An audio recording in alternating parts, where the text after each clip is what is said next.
President Trump ending trade negotiations with Canada. He says he's terminating the talks over a tax on technology firms like Meta and Amazon. They put a tax on companies that were American companies that they shouldn't, very severe tax. I guess they could remove it. They will, but it doesn't matter to me. We have all the cards. It's not going to work out well for Canada. They were foolish to do it.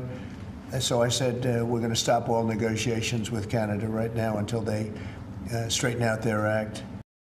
Let's bring in Kevin O'Leary, a Canadian and chairman of O'Leary Ventures. Man, I love this dude so much because he's smart, he's funny, and he's pithy. And I don't mind just saying it. This is, I don't know, we kind of knew this was going to happen, but I don't think it's going to go anywhere. Is this a tempest in a teapot?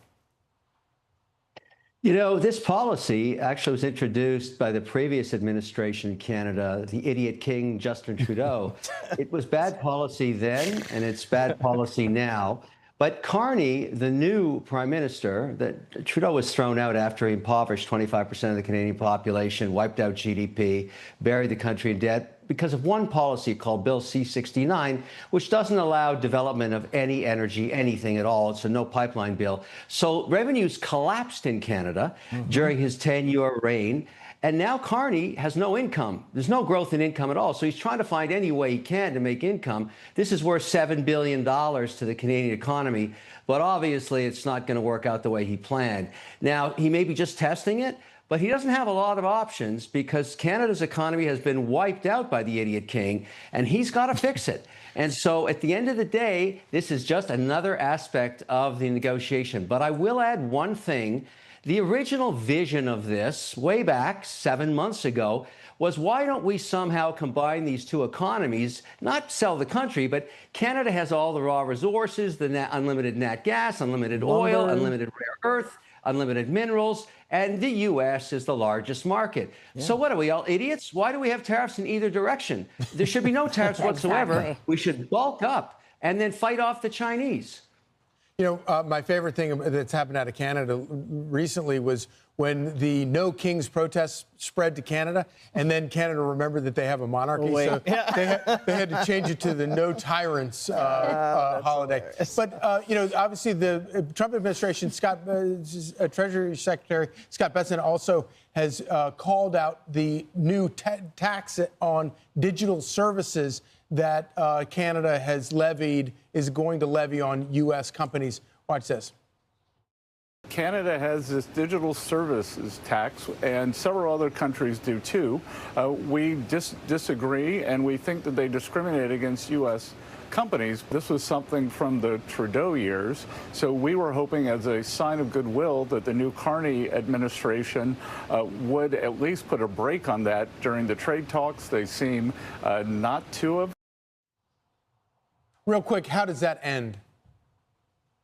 Well, Carney's pragmatic. There's no question about that. He obviously tested the waters with this. He got a very vicious reaction from Trump. And now he's probably thinking it through the weekend, deciding what to do next, because he definitely wants to get a trade deal done and start to normalize relationships between Canada and the U.S. It's in both sides' benefit. But if this is going to be the sticking point, it's not worth fighting for this, because it is a tariff on tech companies the same way Europe did it. And the majority of tech that's used in Canada comes from the U.S. It always has. And so I don't think this is a winning strategy for Carney. But as I say, there's a lot of optimism around him because he is not the idiot king. He's a lot more pragmatic.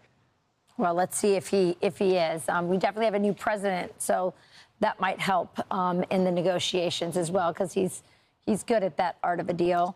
Let's look at this, because in New York City, developers are freaking out over Membani's sudden rise. They're worried that he might win. They're looking at ways to, band together to maybe look for an alternative candidate.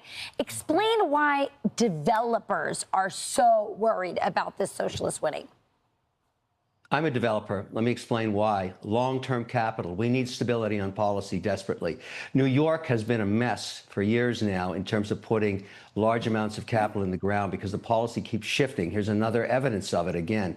This is around rent control. So if you're building multifamily, which New York desperately needs, and you're never going to be able to increase rents, the economics of the projects don't work. I always tell people this about the competition of states. You don't have to invest in New York. You don't have to live there. You don't have to pay taxes there. Nice. And that's why Tennessee, Florida, Texas, and many other states like North Dakota, South Dakota, the capital's going there because of the policy. It's not about politics when it comes to putting capital to work. It's about policy. This is bad, un-American policy. America is about the American dream. New York is turning it into the American nightmare. Everybody understands that, and it's got to get fixed. This is bad, bad, bad policy. The great Kevin O'Leary, O'Leary Ventures, and my favorite shark. Kevin, thank you for your time. Have a great weekend. Thanks. Thanks, Take Kevin. care. I'm Steve Ducey. I'm Brian Kilmeade. And I'm Ainsley Earhart. And click here to subscribe to the Fox News YouTube page to catch our hottest interviews and most compelling analysis.